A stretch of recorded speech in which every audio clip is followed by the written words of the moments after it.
சென்னையில் துணை நடிகைக்கு ஓலா கார் ஓட்டுநர் பாலியல் தொல்லை அளித்ததாக புகார் அளிக்கப்பட்டிருக்கிறது. விரிவான விவரங்களோடு இணைகிறார் செய்தியாளர் சாலமன். வணக்கம். என்ன நடந்தது? நடிகையின் புகார் குறித்த முழு விவரங்கள். மகாராஷ்டிரா மாநிலத்தை சேர்ந்த 20 வயதான இளம்பெண் ஒருவர் சமீபத்துல வெளியாகி இருக்கக்கூடிய ஒரு திரைப்படம் ஒன்றுல துணை நடிகையாக நடித்திருக்கிறார்.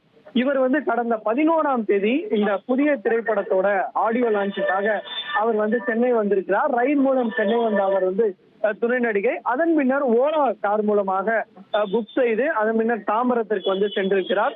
அப்போது கார்ல அமர்ந்திருந்த போது அவரை கார் ஓட்டுநர் ஒருவர் பாலியல் தீண்டலில் ஈடுபட்டதாக கூறப்படுகிறது. ஆனால் அவர் நிகழ்ச்சியில பங்கேற்று விட்டு அதன் பின்னர் நேற்று பெரியமேடு காவல் நிலையத்தில் இது குறித்து புகார் ஒன்றை அளித்திருக்கிறார்.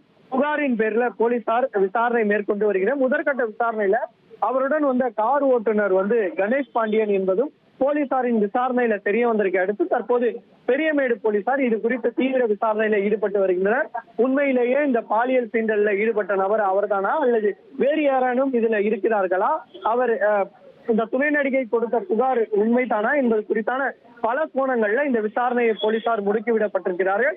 மேலும் அங்குள்ள சிசிடிவி காட்சிகளை வைத்தும் இந்த விசாரணையை போலீசார் தீவிரப்படுத்தி இருக்கிறார்கள். விவரங்களுக்கு நன்றி சாலமன். இனி செல்லும் இடமெல்லாம் செய்தி. தந்தை டிவியின் வாட்ஸ்அப் சேனலை ஃபாலோ பண்ணினா செல்லருக்கும் இடமெல்லாம் செய்தி. இதோ QR கோட் இப்பவே ஸ்கேன் பண்ணுங்க, ஃபாலோ பண்ணுங்க.